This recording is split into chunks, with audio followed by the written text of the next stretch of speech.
Hi guys, to get started on this week's design I picked a purple for my base.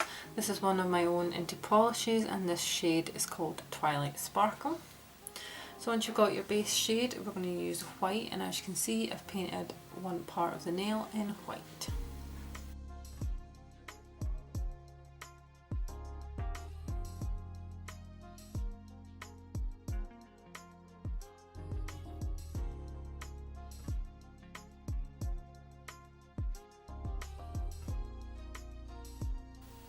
Next, with your black striper, we're just going to paint a line.